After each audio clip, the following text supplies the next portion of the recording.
Hi guys, welcome back again to our YouTube channel. Thank you for always watching, liking and subscribing. So today we will be essentially talking about the top 5 courses or the top 5 professions, yes. or career paths that new immigrants can venture into, especially when it comes to things that would give you cold cash, Exactly. that you would be able to make a decent amount of annual income. Yeah. Some of them are in tech, actually. Yeah, or most of them are in tech. I mean, tech is the in thing now. And this is based on our experience. Tech is the future. Personal experience as well as the experience of other people that we've met here in Canada, Nigerians especially. Yes, so pretty much the number one on the list, in no particular order anyway, but number one on the list that we're going to be talking about is business analysis. I mean, it's like it has become so popular, everybody is doing it, business analysis. And the good thing about business analysis is that because of the way the profession is, a lot of us have done business analysis. It's just that we don't know that we are doing business analysis. So it's cool in terms of the fact that you can leverage on the experience that you have or that you've had in the past to transition into this particular profession. All you need to do is just maybe take 1 or 2 courses and then also take some certifications like the CBAP, right? Because of course that would also increase your chances. Although to get a job in the BA field, you do not necessarily need to take the CBAP. But of course, it's always good to have that something to back it up. Yes, and just to single you out of the crowd.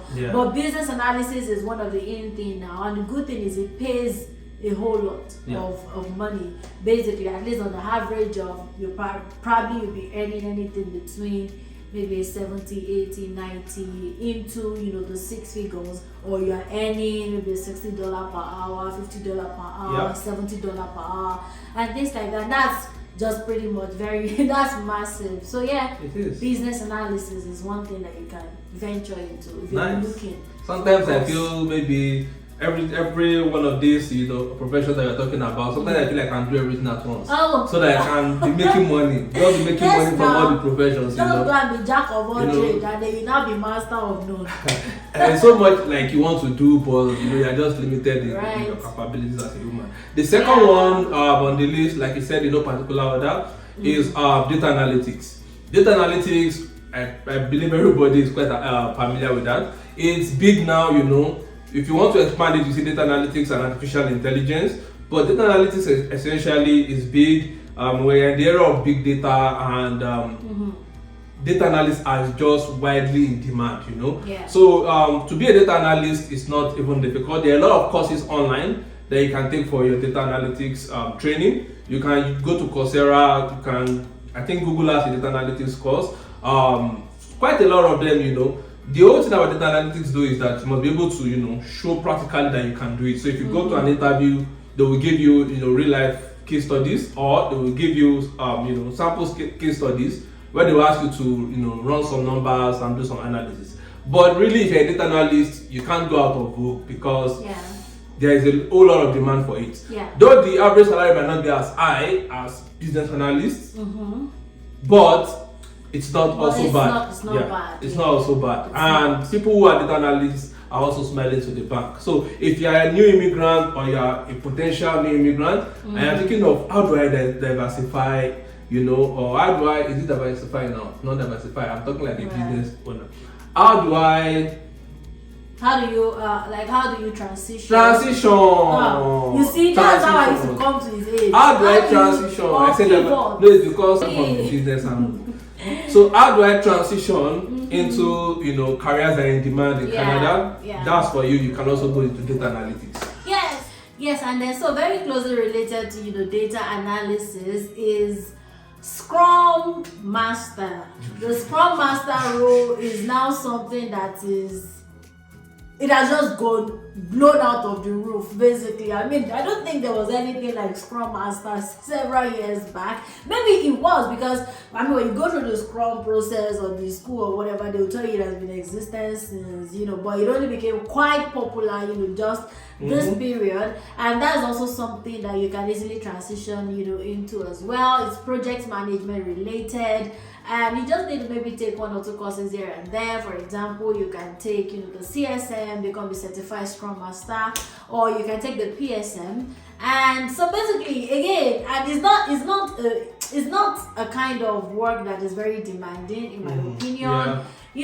It's just about managing people basically according to the agile processes or things like that. Just once you know people, how to manage people management, and you align that with the Scrum processes, you carry out certain events like the sprint planning and things like that. That's just what that particular field is about. And guess what? You can easily make an average of 80,000 rand in a year just taking that course. Right, and it's so amazing because they get paid a lot. So anything from 80,000 and above up to into the 6 figures, depending on the organization and how much they are willing to pay. That's something that is also very lucrative and not very demanding that you can go into. Yeah, and as an offshoot of that, project management is also a career line that you can venture into. Like you said, Scrum project management quite similar. Where you can be a Scrum Master, being your role, captain of your designation. You can also be a project manager, So project management is also good. Yes, I mean, you can take the PMP certification to show that you're a project manager. And sincerely speaking, a lot of us have been managing projects in various capacities, In various capacities. Projects are just anything you have a start and end date, with various tasks, responsibilities, and resources that you need to manage. Even to as little as you planning to go on holiday is a project. Of course. Because it has a start date and it has an end date. Yeah, so in our day-to-day lives, right, we are managing projects. You go to your work, day one, start and end is the project, so we've been doing that. Yeah. It's just, how to align this thing professionally and present it. But you can definitely earn some cool cash. Yeah, and the average salary is also around the 80,000 mark. Now the average varies depending on the source of your information, but let's just say around 80,000, meaning some people earn a bit less, some people would earn 100, 110 and the less. But either way, as you rise in that line, you would of course earn more when you become a senior project manager and the likes. So that makes it the fourth. Yeah, that makes it the fourth one. Yep. And the last one that we're going to be talking about today is the customer success manager. Now, you see that, but it's very interesting because you see that a lot of all these things that we're mentioning, they're all tech related. Again, it's because tech is the future, right? And customer success managers it's just a particular role that is now very much in demand, especially with there being a rise in introduction of a lot of SaaS products, that's software as a service products. So there's a whole lot of demand for people who can manage the clients and accounts that are using this software as a service. So pretty much, if you have an experience in customer service, you have a customer service background, and a little bit of some project management or business analysis and things like that, that is also a career path that you can look into, especially if you have customer service background. And a lot of people have customer service background. Yeah, I mean, quite a whole lot of people have that. So pretty much that's something that you can look into. And guess what? This role is also paying around the range of about, let's say, 70,000 to about 120,000, just at the middle management level. Of course, as you rise higher, you can earn even a lot more than that. So yeah. And this amounts we are quoting online sources, it varies, and it's annual. Of course, it's annual. It's not per week. Only footballers earn 70,000. And then any job that is paying 70K per week, No, footballers at the end of this. It's just like I can't play football, but if there's any profession that is any 70, what am I doing? I want to learn. Of course. So, but again, guys, sincerely, those are from my own experience and people we've spoken to, the 5 key career lines you can do or you can transition into when you come to Canada, and you are sure that you are able to get a job. You'll be able to get a job and you'll be doing fine. Yes, absolutely. So pretty much that's it for today, and thank you very much guys for always tuning in. Thank you for your support. Bye. Bye.